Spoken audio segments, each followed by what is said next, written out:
Apa Kota Bogor menjadi menarik? Beda misalnya dengan saya sebutnya WTS lah, warga tetangga sebelahnya Kabupaten Bogor, di mana itu menjadi dua, di mana ada koalisi partai yang besar satu melawan koalisi partai besar. Itu kan menjadi lebih menarik. Kenapa? Ini kita sudah dari dulu tahun 55 ya.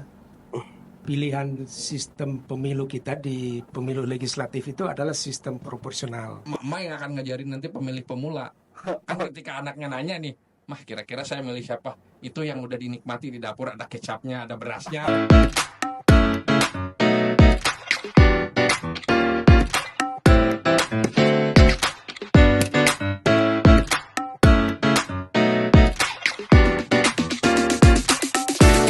Siang ini kita kedatangan pengamat politik Kota Bogor. dari Kota Bogor. Yang satu seorang akademisi, Pak Isep ya? Iya, Pak. Pak Isep, salam kenal Pak Isep, dari kampus Pakuan. Dosen di kampus Pakuan. Dosen Pakuan. Satu lagi Pak Paseran dari kampus Juanda. Jadi beliau-beliau ini adalah seorang pengamat politik yang akan coba membaca getaran-getaran yang ada di Kota Bogor nih ya.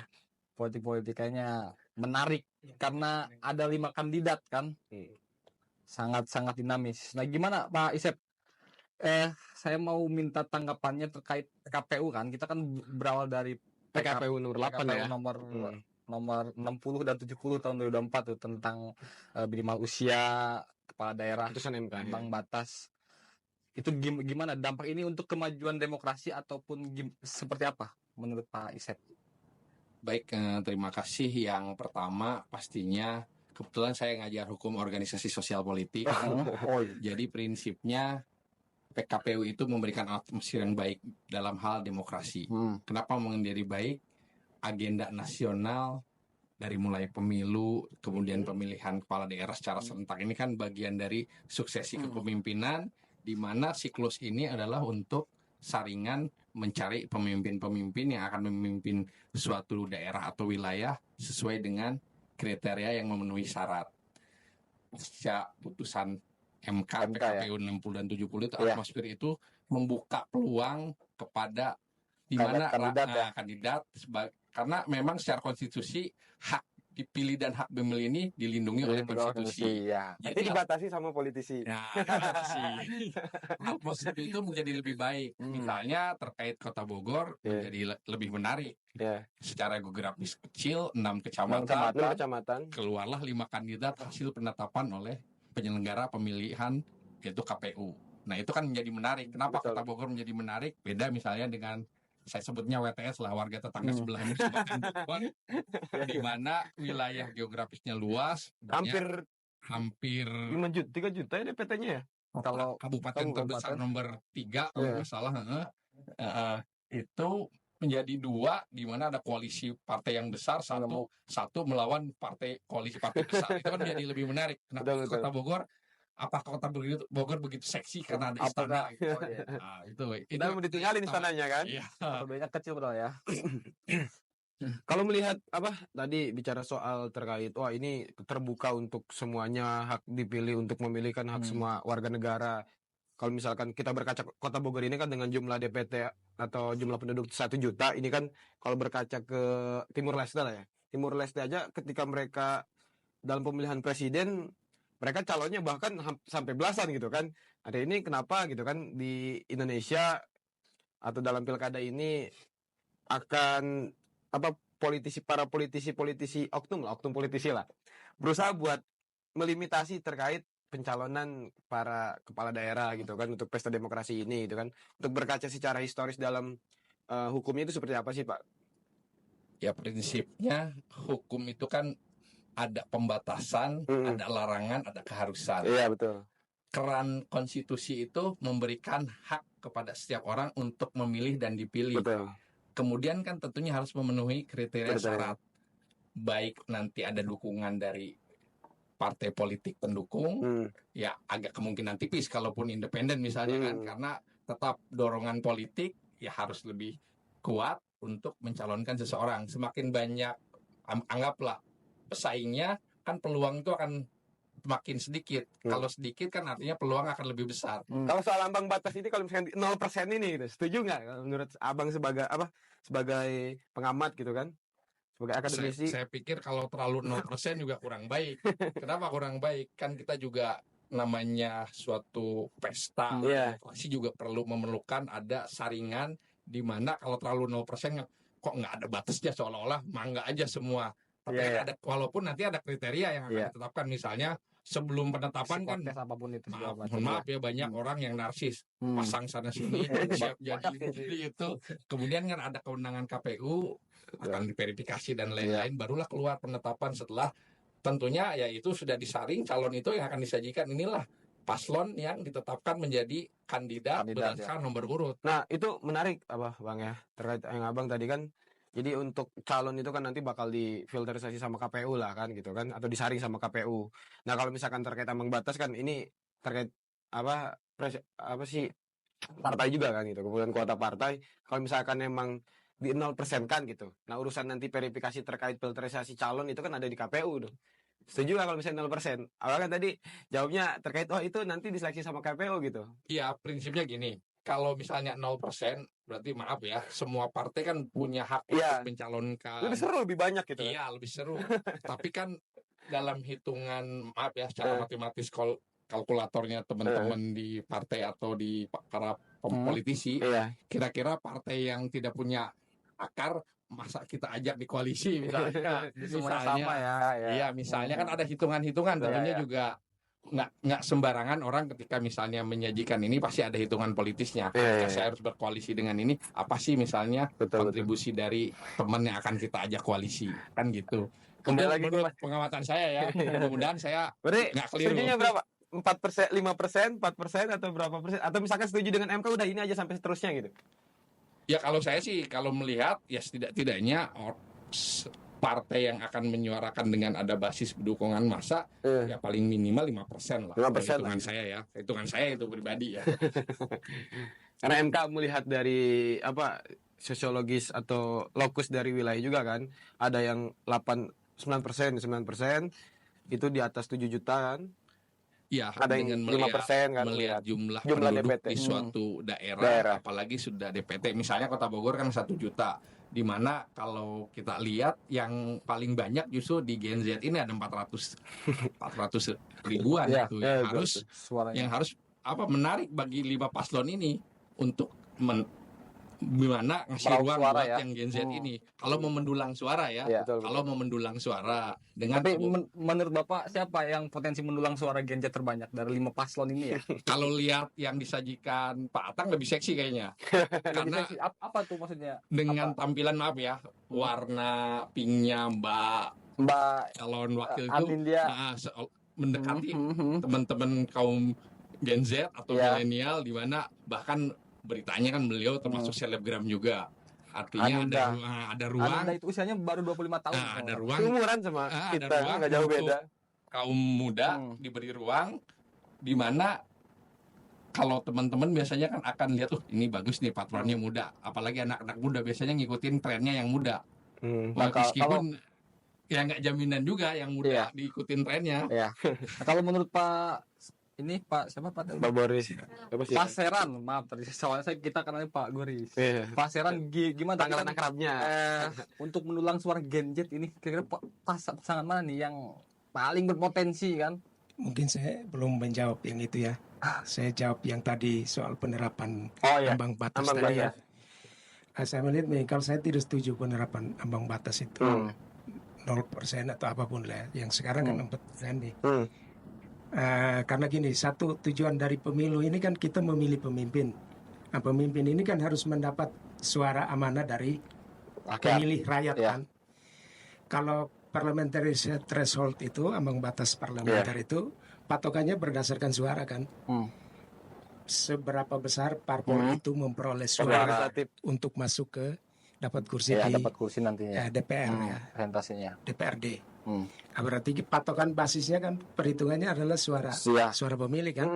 Padahal tujuan pemilu kita kan kita pengen dapat suara dari rakyat ya untuk jadi amanah pada pemimpin kepala daerah yang mau kita pilih. Makanya saya tidak setuju terhadap parliamentary threshold itu. Ada cara lain ya untuk kita, karena tujuan dari penerapan parliamentary threshold ini kan mengurangi ya restrukturisasi, mensimplifikasi, menyederhanakan jumlah partai yang ada di parlemen supaya partainya jangan terlalu banyak karena nanti mengganggu stabilitas pemerintahan ya, baik di tingkat nasional maupun di tingkat daerah.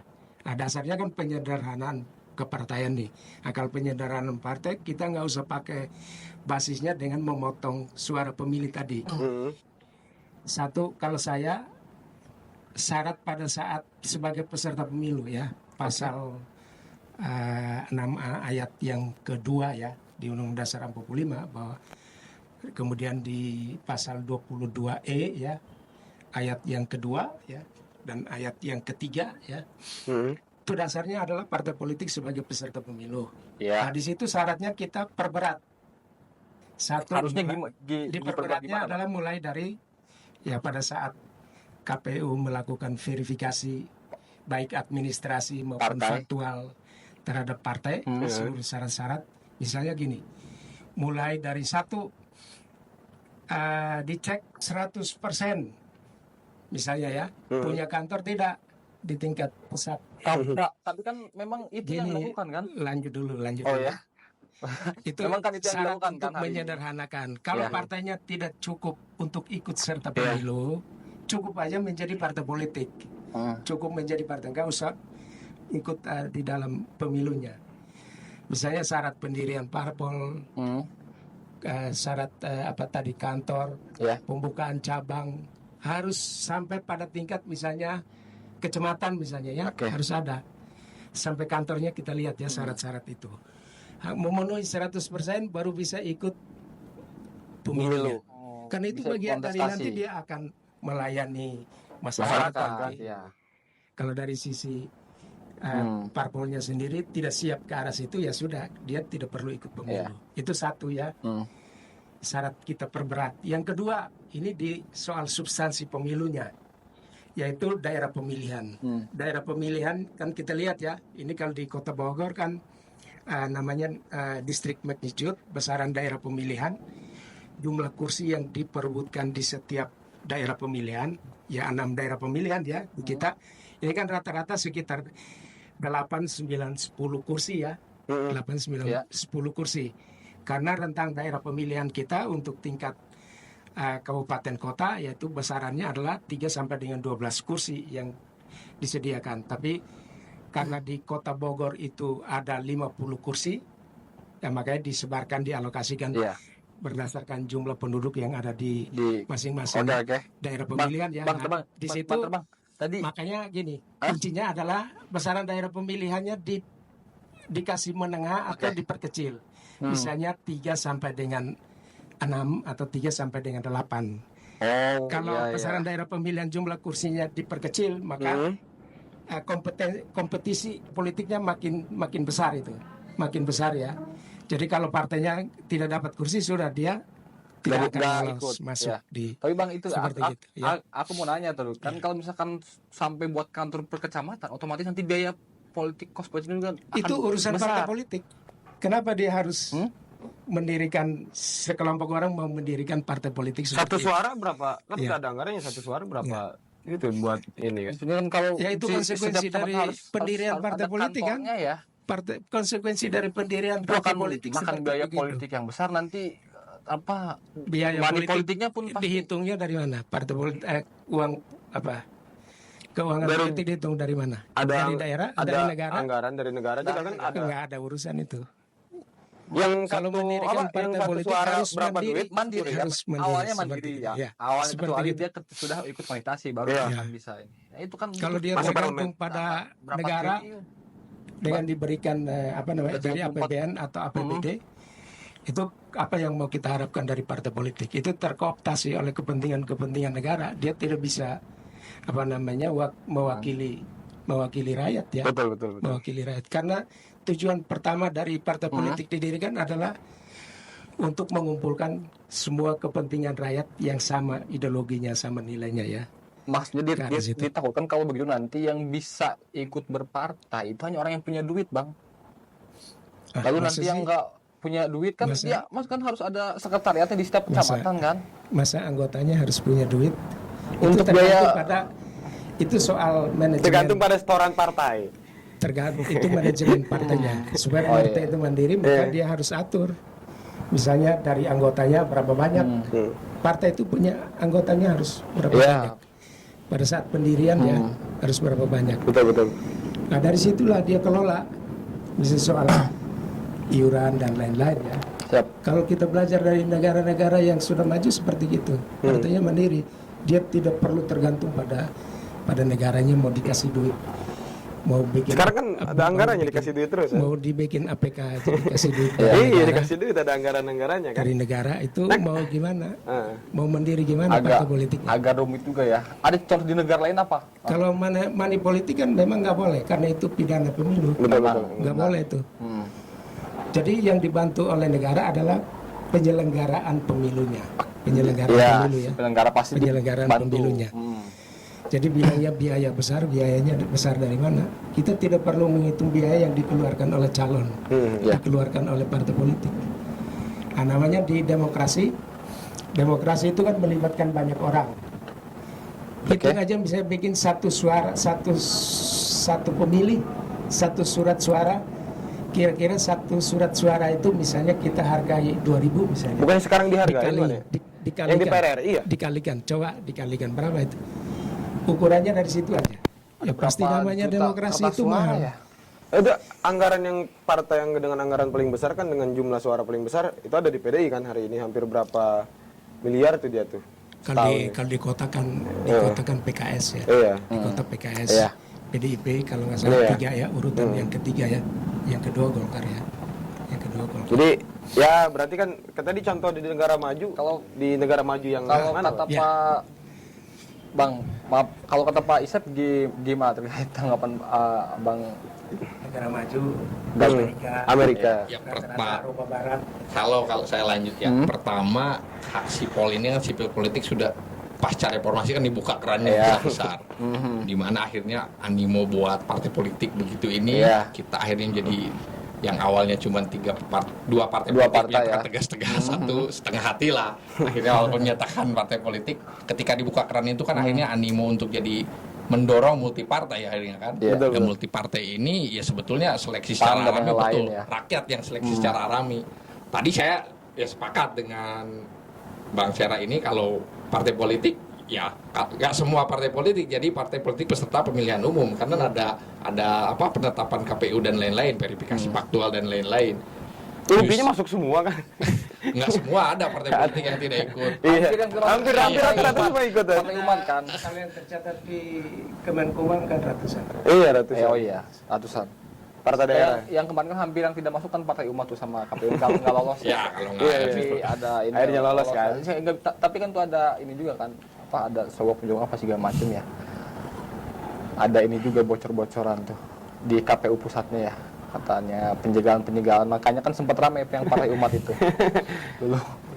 Ya kalau bicara itu kan kalau kita belum terbukti secara hukum kan nggak bisa kalau rumor kan.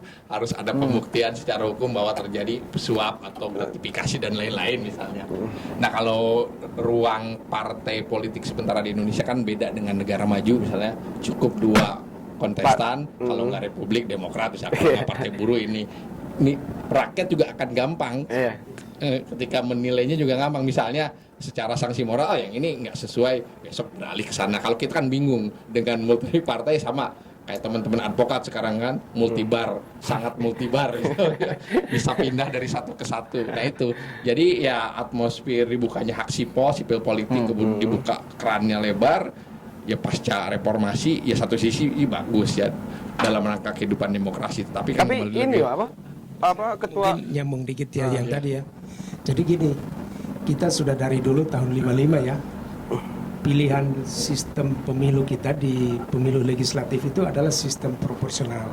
Kalau sistem proporsional itu membuka ruang seluas-luasnya untuk banyak partai politik ikut serta di dalam pemilu itu konsekuensinya ya. Pemilu sistemnya proporsional ya. Nah, kalau yang sistem distrik memang sudah diarahkan ke sana.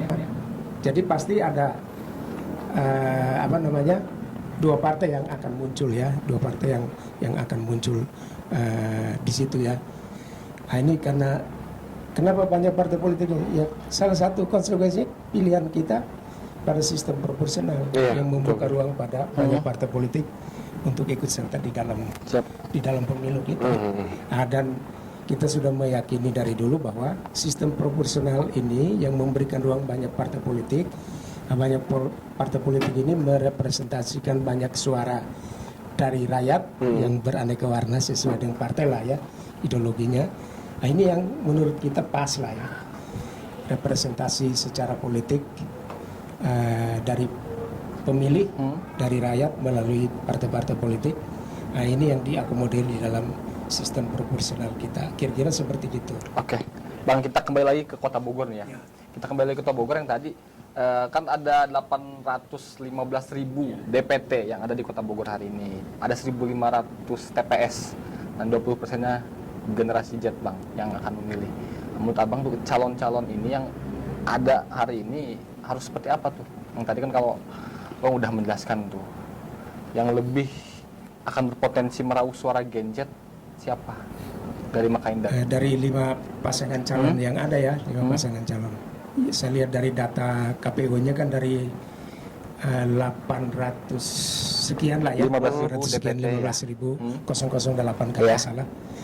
Itu DPT-nya kemudian dibagi per usia. Per usia saya lihat bahwa dari pemilih Gen Z usia 17 sampai 25 ya 24 ya 24. Kemudian pemilih milenial dari 24 sampai dengan 39 ya. Itu totalnya ada sekitar 49,15%. Iya, benar. Nah, kita tinggal hitung 49,15% dari 815.008 yang tadi, ya berarti hampir separuh dari pemilih yang ada di DPT Kota Bogor itu adalah pemilih usia muda. Ya, usia muda. Pemilih berusia muda ya. Nah, ini kan coba kita lihat pemilih berusia muda ini satu yang 17 sampai dengan 24 tadi. Ya. Gen Z tadi. Ini paling tidak mereka yang sedang sekolah dan kuliah. Sedang sekolah dan kuliah berarti baru lulus kuliah, baru lulus sekolah lah ya. Iya, seperti itulah ya, sekolah ya. Paling tidak anak saya kan 17 nih, kelas 12. Satu suara. Ya. Saya melihat bahwa ini kan ada yang pemilih pemula dalam arti untuk yang pilkadanya ya, di luar kotanya. Ada yang sudah ikut di tanggal Pilpres Februari kemarin ya. Ini kan pengalaman pertama bagi mereka. Kemudian ada yang sudah ikut 2 kali lah ya, ada. Kalau kita lihat dari usia yang tadi ya. Nah, ini yang pemilih pemula ini saya lihat semangat dalam arti ini pilkadanya pilihan kota. Termasuk ini, saya juga pemilih pemula kan, 2019 belum milih kan. Iya, jadi ikut pertama, jadi pengen tahu semangatnya, ini antusiasmenya tinggi lah ya, dibanding dengan yang usianya makin sedang kuliah misalnya ya. Ini kan sikap kritisnya kan sudah mulai kelihatan benar-benar ya. Ini menurut saya di sini isu pendidikan menjadi lebih menonjol. Isu pendidikan yang menonjol di sini paling tidak menurut saya dari 5 pasangan calon ini harus mengidentifikasi, kemudian memetakan dan menyampaikan pada saat kampanye ya, kemudian pada saat debat. Ini kan kira-kira isu-isu pendidikan yang lebih faktual, yang lebih konkret, yang ditawarkan untuk paling tidak generasi Gen Z sama Gen Z tadi kira-kira. Yang misalnya ada yang menawarkan konkret beasiswa, misalnya ada yang menawarkan satu desa, satu kelurahan, 1 miliar, satu sarjana, kayak gitu ya. Itu kan hal-hal yang konkret. Visible atau realistis tidaknya itu kan dinilai oleh pemilih yang seusianya tadi ya. Itu bisa kita lihat di situ ya. Kemudian yang usia 25 sampai dengan 39 ini kan generasi milenial. Ini usia-usia produktif. Ada yang sedang bekerja, ada yang lagi mencari pekerjaan dan seterusnya. Ini menurut saya isu-isu misalnya lapangan kerja ya, mungkin sektor ekonomi kreatif bagus untuk mereka misalnya ya, tidak harus pekerjaan itu kita dapat di sektor formal melulu ya, tapi sektor-sektor informal seperti yang tadi ekraf itu bisa difokuskan oleh masing-masing pasangan calon itu, bahwa ini loh isu yang paling bagus atau visi misi program kami yang akan ditawarkan. Kan ya. Kalau yang aku lihat Bang dari kandidat yang menawarkan itu kan ada Atang sama Sandy nih. Ya. Yang dari dua itu kan ya, dari yang dari lebih 5 ya.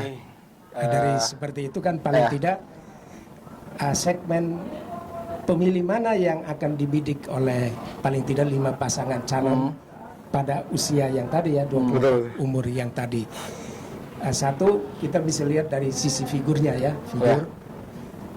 Anak-anak muda ini kan senangnya bukan yang tua lah ya. Nah, kalau yang paling muda hari ini tidak senang yang tua. Tapi ya sekarang yang tua ada balance-nya, tua sama muda. Berusaha buat melengkapi kan. Usianya baru 35, Bang. Iya, maksud saya gini, bahwa kecenderungan anak-anak muda itu kan lebih senang yang energi, semangat, tampilannya kelihatan sesuai dengan inilah. Energi kok. Iya. Ada sih Tomnya.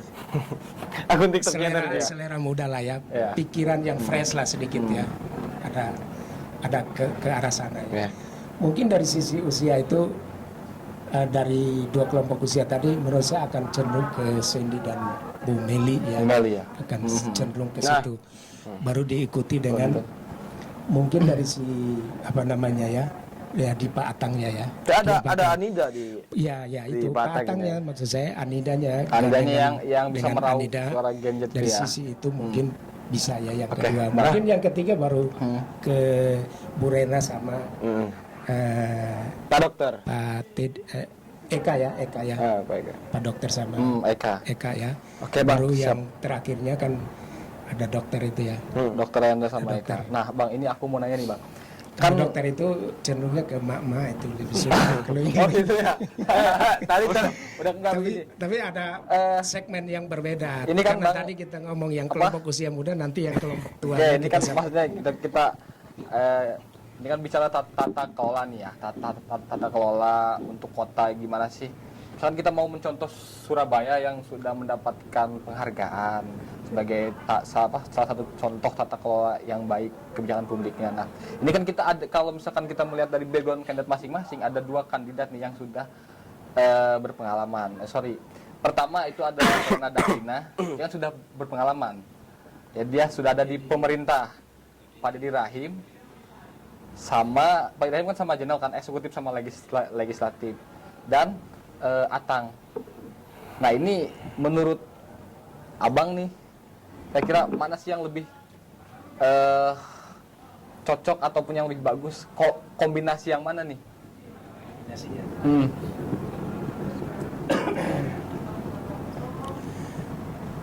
Kalau misalnya Sandy dan Meli kan belum punya pengalaman di pemerintahan ya, belum punya pengalaman di pemerintahan.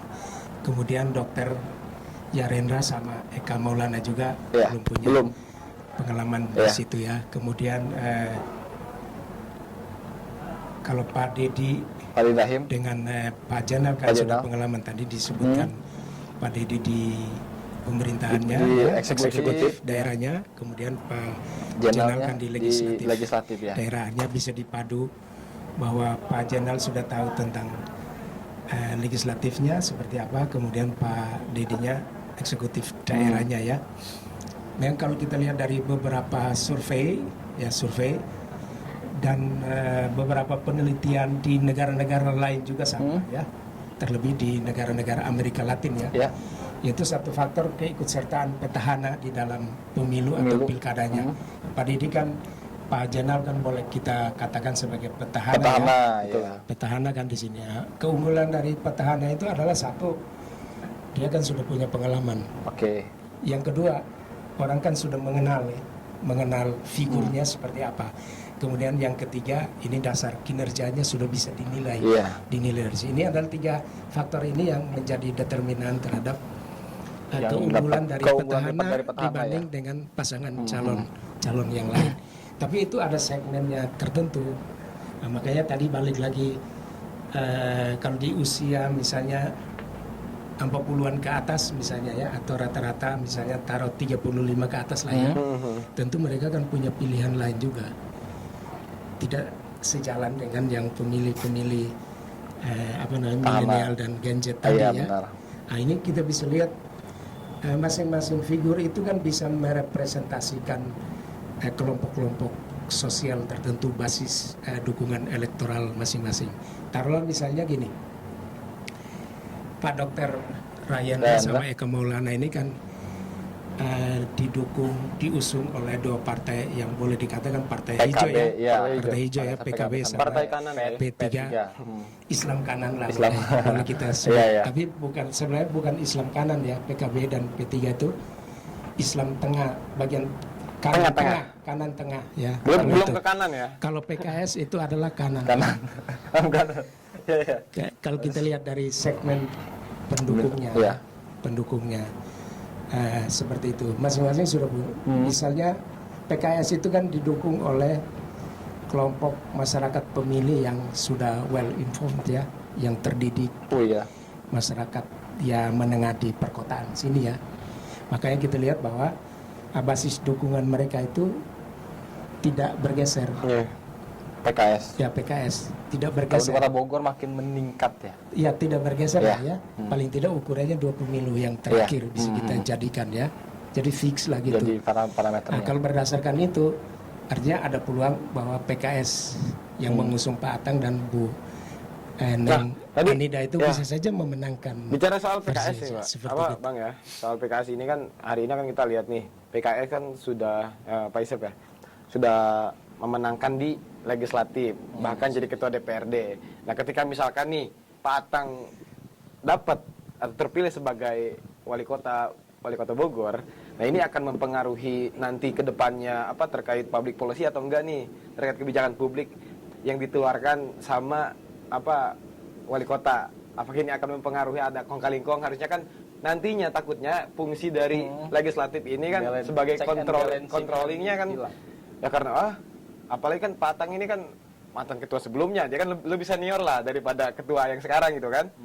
Itu kan mempengaruhi atau enggak nih nanti ke depannya gitu kan. Ya prinsipnya kalau bicara pemerintahan daerah dengan ekonominya, sebetulnya kan pemerintahan daerah tuh bukan Pemda dalam pengertian sempit. Itu kan partner antara eksekutif dengan legislatif daerah. Karena kebijakan yang akan ditempuh oleh eksekutif nanti siapapun yang terpilih kan ada persetujuan dari legislatif daerah melalui perda yang harus diparipurnakan oleh legislatif daerah. Ketika misalnya dalam tanda kutip ada ini satu rumah gitu kan misalnya, tapi kan bukan hanya PKS di legislatif daerah itu, ada representatif partai-partai yang lain yang belum tentu juga setuju ketika itu kan, artinya fungsi kontrol kan, selain mereka fungsi legislasi misalnya pembuatan perda sampai nanti pembuatan perkada kan ada fungsi kontrol. Fungsi kontrol itu kan tidak hanya eksekutif dalam tanda kepala daerah atau wakilnya, kan ada dinas-dinas juga yang bisa dimintai atau diawasi oleh legislatif daerah. Biasanya kalau ketua kan lebih strike gitu kan, lebih kuat lah, lebih vokal.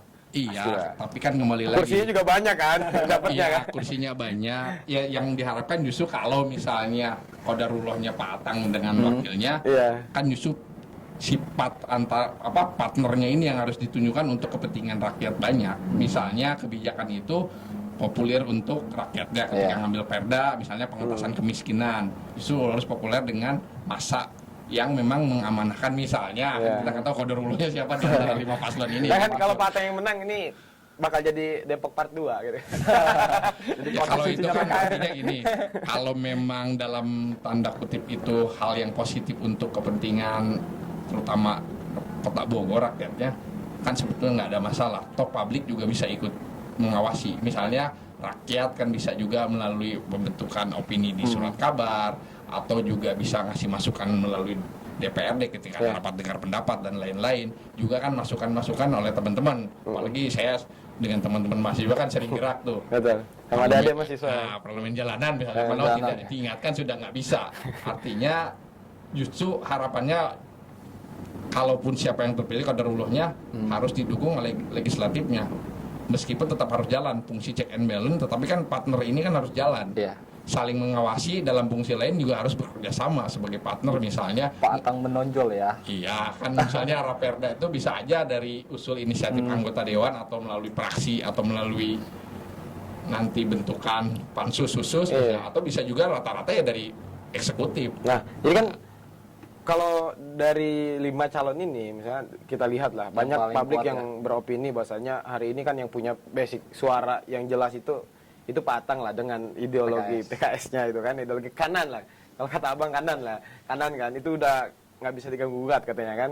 Itu kan menjadi suatu potensi bahwasanya Kota Bogor ini bakal dikuasain sama PKS gitu kan. Itu kan makanya, itu kan dari segi legislatif sekarang dipegang sama PKS, itu takutnya nanti kan ada ya tadi bahasa kong-kalingkong gitu kan.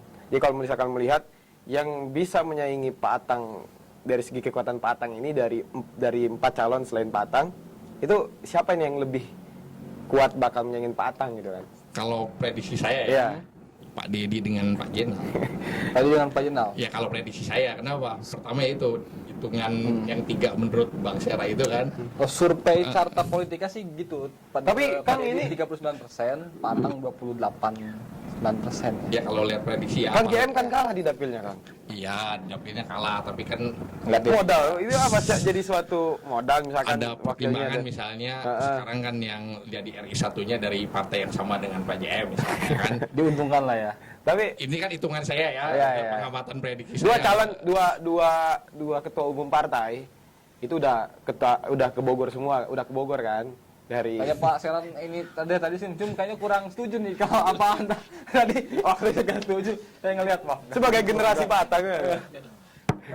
Jadi yang paling kuat kan tadi kan Pak Atang sama Pak Dedi, tapi kayaknya Pak Seran kurang setuju. Pak Atang itu sebenarnya kuat mesin politik partainya, ya mesin politik. PKS itu kuat dari sisi organisasinya. Kalau Jadi misalnya tidak kerja, sampai ke grassroots ya. tidak bekerja per individual. Betul. PKS itu dari dulu, karena saya ikutin dari tahun 99 ya. Wah, Pada saat masih Partai Keadilan PK ya, karena tidak memenuhi electoral thresholdnya, makanya dirubah namanya jadi PKS. PKS. Tadi warnanya kuning jadi oranye. Dulu kuning ya. Ya itu berkaitan dengan Kuning hitam ya. dulu warna putih kan, Putih. hitam putih hitam ya, ya putih benderanya, tulisan hitamnya. Makin kesini kok warnanya makin pudar gitu ya. Ya apa namanya? Kalau dilihat dari beberapa survei kan dan grafik untuk Pak Atang dengan Neng Anida ini kan grafiknya naik ya, punya kecenderungan naik. Kalau di dalam perhitungan orang-orang luar yang pengen itu biasanya dilihat kecenderungan calon yang punya grafiknya seperti itu. Bukan seperti awal-awalnya tinggi, tapi kok makin ke hari H pemilihan kok menurun. Itu biasanya pemilih ngikutnya seperti gitu. Ini kecenderungannya bagus nih. Semua yang dilihat mulai dari pemilih, pengusaha dan lain-lain ya, bohir-bohir itu akan cenderung melihatnya seperti itu. Kira-kira pasangan calon ini mana yang punya kecenderungan naik terus. Dan memang di dalam kampanye kan harus begitu. Gak usah dipaksain harus jor-joran ya, intensif di awal-awal. Tapi harus meningkatnya makin ke menuju hari H-nya. Itu yang bagus, kampanye yang bagus, strategi kampanyenya. Nah itu mungkin yang ditunjukkan oleh paslon Pak Atang dan Anida ya. Bagaimana mereka Jadi dari cara strategi kampanyenya udah bagus menurut lah. saya tepat lah ya. Sampai lucu-lucuin kan? Berdasarkan persepsi responden ya. Persepsi responden. Kira-kira seperti itu. Hal yang lainnya bisa kita lihat juga bahwa tadi kan head to head antara Dedi dan Atang. Dedi JM sama Atang Anida ya. Bapak setuju apa enggak ini? Maksudnya? Ya Bapak kalau setuju? itu sih setuju lah ya, setuju, kalau dari berarti sisi itu. Tapi kemungkinan yang harus paling kita lihat kuat. juga bahwa kalau dari sisi dari tadi ya, bahwa Atang Anida itu ada kecenderungan naik, makanya head to headnya antara Dedi Jenal sama Atang Anida ya. Tapi kita harus lihat juga bahwa segmen pemilih muda yang tadi ini akan punya kecenderungan ke Sandy sama Meli. Sandy sama Meli, mereka Sandy emang ganteng Pak ya? butuh Sandy satu itu kan. itu namanya di dalam kampanye kan selain visi misi program kan mengkampanyekan citra diri. Citra diri dari pasangan calonnya ya. Iya, betul. Itu kan seperti itu ya. Pemilih muda ini kan mereka lihat juga penampilan bagus nggak, atraktif ya. Atraktif ya, menarik atau tidak bagi mereka. Benar. Kadang ada yang milih ganteng. Kayak Komeng milih lucunya. Ya lucu. Nah, itu namanya citra calon. Citra, ya, gitu. Itu dilihatnya dari Pengaruh, Pak, ya? Dari pengaruh. Batang sekarang juga kalau dilihat dari IG-nya lucu itu kan. Penampilannya kan cantik. Penampilannya itu yang mencitrakan diri. Kalau yang personal branding ya. Kalau yang anak-anak muda yang apa remaja-remaja lah, pemilih-pemula atau yang cowok-cowok mungkin ngelihat Anidanya sosoknya gitu kan, kan kalau di foto bening gitu kan. Iya. Itu Pak kita lihat dari situ ya. Pak selain ya yang dua tadi kuat, ada potensi dari pemilih pemula itu lebih cenderung ke Sandy selain melihat dari personal branding Sandy dan ya ganteng lah kalau dilihat ya. Citra calonnya bagus. Menarik ya. Yakin nggak Pak bisa bersaing dengan ya mungkin yang masuk Sandy dan Dedi? Makanya saya lihat paling tidak 3 pasangan calon itu yang akan bersaing. Bisa 2 putaran ini Pak ya. Rena, kemudian satu lagi Dokter Rayendra ya. Kalau Dokter Rayendra kan didukung oleh yang tadi Islam tengah. Tengah ya. Ya itu kan dari NU semua dia kan sudah menyatakan dukungan ya. Betul. Tapi apakah preferensi dari organisasi itu akan berdampak terhadap suara gitu ya. Sehingga berkontribusi secara elektoral terhadap Pak Dokter sama kan menarik juga kan tadi kan Eka ya. Abang kan bahas terkait Dedi sama kekuatan strike-nya Pak Atang gitu kan. Nah, PKS itu punya basisnya di Tansa sama Bobar. Strategi kampanyenya Rena Teddy sama Dokter Rayendra itu kan seperti apa tuh sehingga dari segi ukuran nggak masuk juga ke kriteria abang gitu kan, karena cuma 2 dong yang kuat gitu. Apa kurang strategi kampanye seperti apa sih gitu kan? Yang bikin mereka kurang saya katakan masing-masing punya segmennya. Iya. Kalau Rena Teddy segmennya di mana gitu? Rena Teddy ya. Rena Teddy ini kan kita lihat ya satu kan bisa kita lihat dari sisi PDIP-nya ya, basis kekuatan PDIP di Kota Bogor. Kalau kita pakai patokan pileg yang kemarin kan dia ranking yang ketiga ya, tidak salah ya, setelah PKS dan Golkar ya, betul. gitu. Itu seperti diperhitungkan juga 6 kursi lah ya, 6 kan? kursi ya. Peringkat 3 legislatif gitu kan. Ya paling tidak kan dia punya basis di situ, elektoral kan? Juga kan di situ bisa kita lihat ya kelompok-kelompok nasionalis ya yang ideologis ya. PDIP. Sangat ideologis PDIP. Ya itu saya nggak tahu persis basis mereka ada di mana ya. Mungkin Pak Isep tahu basis mereka. Isep tahu kan? Kalau pasti Pak Jalan Pakuan Cikura itu basis utamanya Pak. Ya Pak Rena karena memang di sana kan tim ininya ada. Dengan dukungan dari generasi muda Banteng muda kan ada dukungan di sana. Ormas ya. Ya kalaupun misalnya calon yang Rena ini menurunkan perlawanan, ya mudah-mudahan tabungan beliau ketika di PUPR kan masyarakat sudah bisa menilai sendiri ketika ada pelayanan rekam jejak pelayanan itu yang telah diberikan oleh ketika misalnya beliau ada di PUPR. Jabat dari dari lurah sampai itu, jadi camat gitu kan. Itu rekam jejak itu kan rakyat pasti sudah melekat masyarakat itu. Misalnya maaf ya, ternyata pada saat jadi camat kurang elegan nih mulai masyarakat misalnya kan tergantung penilaian masyarakat. Tadi kata Bang Yes kan Sandy juga kuat Bang, karena dengan sosoknya gitu kan. Sedangkan dari rekam jejaknya kan masyarakat Kota Bogor belum tahu. Nah kalau misalkan emang tadi kan kata Pak Isep kan Bu Rena kan ada rekam jejaknya, warga bisa melihat dari situ. Nah gimana dong gitu kan? Ya paling enggak kan ketika misalnya orang baru kan harus bisa menawarkan baik pendekatan yang tadi Pak Sera bilang kan. Personal brandingnya apa sih? Terus apa sih yang akan ditawarkan? Kan kalau mau jadi pemilih yang cerdas kan dan kritis, kan tentunya harus nilai apa sih program-program yang ditawarkan, realistis nggak? Misalnya kan kalau sebelum ada penetapan, mohon maaf ya, berseliuran foto, mau janjiin 1 bulan per kakak 10 juta, uangnya dari mana? Itu kan nggak realistis. Kan masyarakat juga punya penilaian realistis. PAD Kota Bogor itu sekitar 1,3 triliun dari 3 triliun itu ya. PAD-nya, PAD 1,3 itu kecil itu. Kalau kabupaten 11. 10 T. Ya, pokoknya harus bisa ngemas lah. Ketika anggaplah teman-teman yang lain pedagang lama, Bang Sandi ini kayak saya misalnya pedagang baru. Pedagang baru tuh harus bisa ngemas. Harus bisa ngemas, menarik konsumen. Kan Minimal gitu. kemasan produknya dulu lah. Nah ini kan Bang ada beberapa tagline ya, ada Bogor nyaman, Bogor beres, punyain patah, Bogor beres, Bogor liar ya Bang. Bogor ready, yang tadi Rena Teddy, Bogor glowing yang punya Dokter Ayandra, Bogor happy yang punya Sandy. Kira-kira menurut Abang dari bahasa ini yang masuk, benar Bogor macet ya. Jet itu yang mana sih? Semuanya bagus kok itu. Bagus ya. Bogornya istilah yang bagus itu. Ya tagline yang bagus lah ya. Sudah singkat-singkat. Tagline-nya menyesuaikan ini anak-anak muda sekarang ya, biar agak tren gitu kan. Kayaknya semua berperang di suara gadget. Makanya yang tadi Bogor glowing itu sasarannya ke mak-mak tadi. Saya bilang Janji skincare harus sama emak-emak Bogor glowing ini Abang. Apa sih mesin yang buat Abang nih Bogor? Biasanya yang glowing itu kan mak-mak yang pengen tampil. Yang awet muda lah ya. Kalau menurut dan bisa kita lihat pada saat turun ke lapangan kan siapa yang antusias untuk bertemu dengan dokter. Kan itu branding Dokter Ayandra kan glowing gitu kan? Ya itulah ya. Karena kita lihat dari situ ya, antusiasmenya. Klinik. Kalau Bogor happy nih di mana? Bogor happy.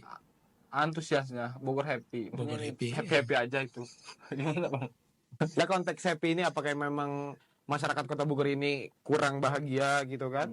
Sehingga adalah tagline Bogor happy biar masyarakat Kota Bogor itu lebih happy dan lebih enjoy gitu kan?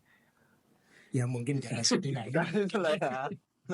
Menciptakan kalau Bogor beres ini menarik Bogor beres nih. Bogor berarti masih bermasalah. Berarti bermasalah gitu terkait politik willnya kan. Ini gimana bahwa masih ada masalah. Padahal kan ada dalam itu maksudnya bahwa dia mau lanjutin. Iya nggak beres. Iya karena belum beres makanya. Kalau misalkan melihat debat kandidat yang kemarin yang dari Bogor itu ada 2 kandidat yang saya perhatikan ya. Dedi sama Atang itu bicaranya ingin melanjutkan kepemimpinan yang sebelumnya. Tapi memang yang lebih terbuka menyampaikan Dedi yang bicara melanjutkan. Atang pun sama juga. Iya. Kalau dilihat dari tagline-nya Bogor nyaman, berarti kan Bogor nggak nyaman kan? Akhirnya tawarin lah Bogor nyaman, Bogor nggak beres. Berarti kan hasil politik kan kemarin nggak beres, akhirnya mau diberesin. Itu gimana tanggapannya? Kira-kira seperti apa gitu kan? Karena yang dibutuhin sama Bogor ini, sama Kota Bogor ini apa sih gitu kan? Ya soal misalnya Bogor beres ya, yang jadi tagline-nya. Berarti nggak beres Bang ya? Dedi sama Jenal ya. Ya mungkin bisa merefleksikan itu. Bermasalahan yang masih ada di Kota Bogor ya. Hal-hal mana yang belum beres misalnya. Kalau misalkan PPDB yang nggak beres-beres. Seperti yang pendidikan ya, pendidikan soal penerapan zona ya, zonasi misalnya ya, yang masih bermasalah. Kemudian soal yang konkret aja ya, kemacetan misalnya, yang saya lihat konkret misalnya mereka mau beresin kemacetan yang ada di Jalan Veteran, misalnya konkret ya, yang mereka sampaikan ya, hal-hal yang seperti itulah. Nah itu masalah-masalah yang pengen kemudian yang lain misalnya soal menurut saya tata kotanya ya, tata kota. Nah ini yang happy ini ya sebenarnya sih kita lupakan semua masalah yang tadi. Lupakan semua masalah dan kembali happy. Bikin yang baru lah, kayak gitu lah mungkin. Mantap juga Bogor happy. Lupakan kemasan yang lama. Kemas dengan kemasan yang baru lebih menarik. Lupakan Pak Dedi dan Pak Jenal mungkin. Iya, bisa. Tapi kalau misalkan kemarin waktu debat perasaan nggak happy juga itu ininya, nggak beres dan nggak happy. Malah itu ada kan sempat insiden insiden di antara pendukung di antara 2 pasangan calon itu ya. Abang memandangnya gimana tuh? Apakah emang dua paslon ini emang bertarung sama kuat gitu kan? Iya mungkin itu. Mungkin berarti Abang setuju ya kalau Dedi sama Sandy. Makanya yang tadi saya katakan tadi itu kan ada antara Dedi Jenal, Atang, Anida, ya kan masuk juga Sandy kan, yang punya peluang untuk menang lah ya. Betul. Kalau kita lihat dari DPT 800-an dan saya ikutin apa yang beberapa pemilu terakhir, rata-rata kan pemilih kita coblos di TPS itu kan sekitar 600 ribuan. Nah, jadi kalau masing-masing pasangan calon kumpulin suara 120 ribuan aja, kan dia sudah bisa memenangkan pilkadanya. 5 hari dulu 200 ribu. Sekali ya. Ya ini kita pakai minimal rata-rata aja lah ya.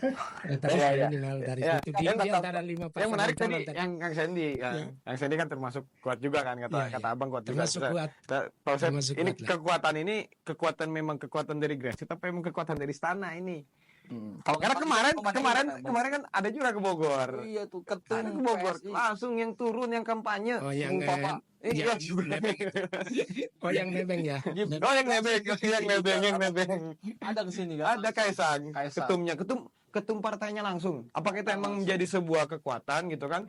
Untuk tapi kok nggak pakai baju anaknya Mulyono kemarin? Ya karena ada Golkar, ada Nasdem sama ada PSI. Yang kemarin datang itu yang PSI itu. Iya. Mana?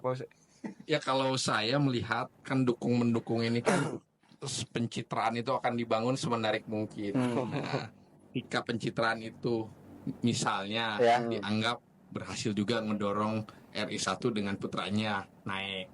Ini kan bisa jadi contoh kita dorong deh misalnya Mas Kaisang turun ke Bogor langsung seolah-olah ini direstui nih oleh atas nih pasangan ini kan itu pesan ya bagian dari strategi kampanye kan bisa aja dilakukan dengan itu kan boleh saja sah saja itu saya Pak ya sah saja kan karena ada Kaisangnya ketua umum partai mendukung namanya maksudnya apakah memang itu menjadi sebuah kekuatan gitu kan buat berdampak buat suara kampanye kan kalau sementara rakyat kan kadang-kadang melihatnya patron enggak kalau yang kemarin kan ngelihatnya ini nebeng. Iya, dengan bentuk nebeng atau anggaplah ikutan dalam rangka untuk mendorong elektabilitas atau merebut hati para pemilih. Itu kan strategi banyak dilakukan oleh pasangan-pasangan misalnya yang kata Bang Sera tadi glowing. Kenapa glowing lebih ke arah emak-emak? Karena emak-emak yang akan ngajarin nanti pemilih pemula. Kan ketika anaknya nanya nih, Mah kira-kira saya milih siapa? Itu yang udah dinikmati di dapur ada kecapnya, ada berasnya misalnya. Kan bisa aja emak-emak karena emak-emak itu sulit melepaskan balas budi. Betul. Ketika sudah terbeli, maaf ya, kan dalam praktiknya ada aja. Hatinya ya. Bahkan anak kecil. Suami juga pasti bakal ngikut kan? Kan kadang-kadang kan anak kecil suka bilang kan, cilok di kecapan, mau dicolok montemere gocapan. Istilah-istilah itu juga kan menjadi fenomena yang kayak seolah-olah lumrah di masyarakat. Betul. Dibenarkan Pak ya. Biasanya akhir-akhir itu. The power of emak-emak itu juga dibutuhkan karena emak-emak itu, ya mohon maaf ya, presiden tegas apapun ketika dipanggil Kapolda, kepala polisi dapurnya menurut. Termasuk saya, ya pulang. Gitu. Padahal kalau misalnya suruh milih ini ya iya gitu kan. Ya arahan dari ibu itu kadang-kadang anak baru belajar pakai pemilih pemula kan biasanya mah kira-kira apa? Ya udah yang udah dirasikan aja rezekinya mah kita ngapain sih ngelupain rezeki yang diberikan orang kan suka ada kata menekan, ditekan. Itu kalau saya yang ya. Mungkin abang beda lagi. Abang pernah ditekan juga bang. Ngomong yang tadi ya, istrinya ngomong gini, bapaknya ikut, anaknya ngikut itu. Ini yang saya pelajari ya, dengan membandingkan dengan negara-negara lain ya. Misalnya gini. Negara mana bang? Itu yang disebut ideologis ya, pemilih ideologis itu sudah dari turunan ngikut. Kalau Kabupaten Bogor ada satu desa di Rumpin itu. Dari tahun 55 sampai dengan hari ini itu mereka pendukung berat salah satu partai lah ya, Partai Merah gitu ya, seperti gitu. Tidak mau berpindah ke lain-lain. Kalau kita lihat peta Ciseeng apa Rumpin bang? Ciseeng kalau nggak salah itu bang. Di Rumpin. Desa mana bang? Saya orang di Rumpin ada itu, ada khusus itu.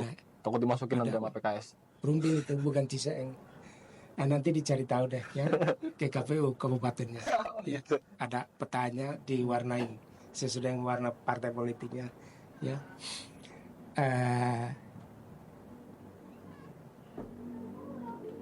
Kalau di kita sulit untuk memetakan pemilih kita ya, ada basisnya di mana-mana saja. Ya. Tapi kalau misalnya di Amerika 2 partai saja itu sudah ketahuan. Ya. Misalnya pendukung berat Partai Demokrat itu ada di bagian selatan Amerika. Pendukung berat Republikan itu ada di bagian utara. Itu sudah dari dulu sampai dengan sekarang dan akan ke depan nanti bulan November ini itu sudah seperti gitu.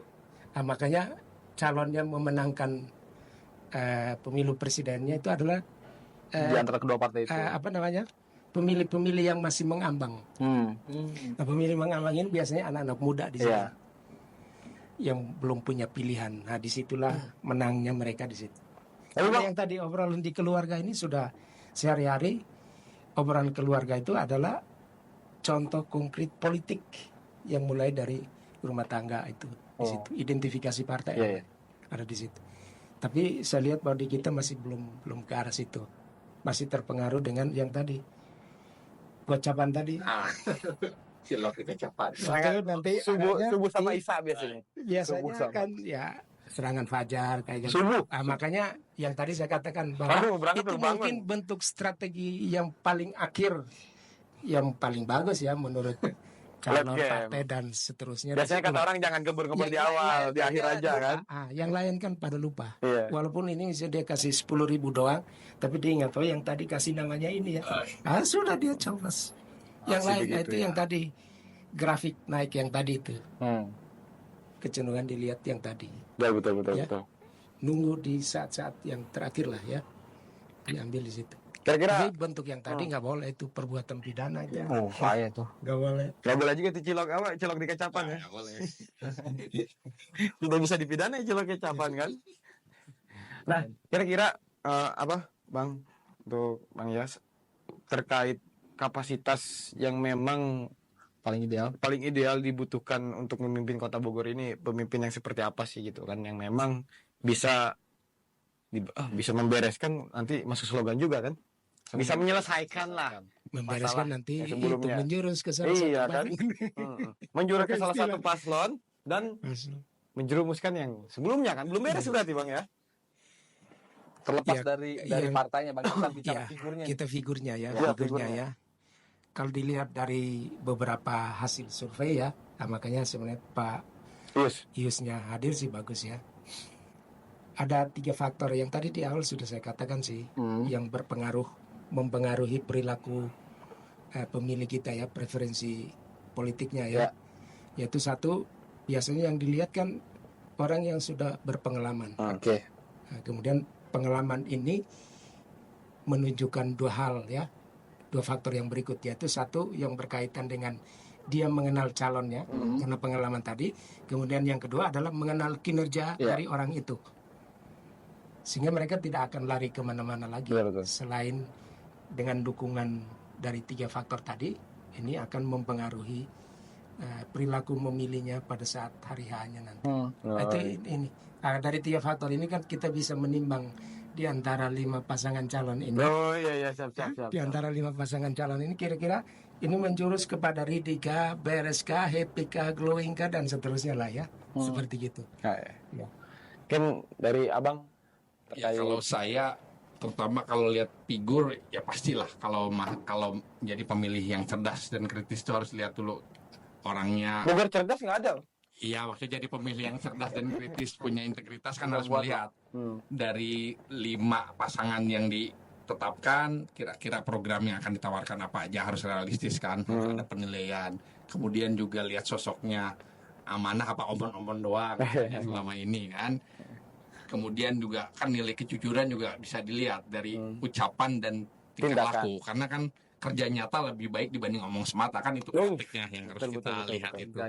Kalau saya itu aja sih yang penting untuk figur pemimpin yang harus nanti masyarakat pilih, jadilah yang cerdas, kritis, punya integritas, ya nilai aja dari program yang ditawarkan, dari sosoknya, personal brandingnya bahasa ininya kan, memenuhi kriteria. Personal brandingnya bisa hilang begitu saja sama ini serangan subuh. Ya, itu bisa. Yang tadi saya katakan hancur semua ya apa yang udah dibangun. Serangan terakhir. Iya. Itu akan antara 5 sama 100. Yang tadi membuyarkan semua yang selama ini. Yang selama ini dibangun beberapa bulan kan. Itu runtuhnya di situ.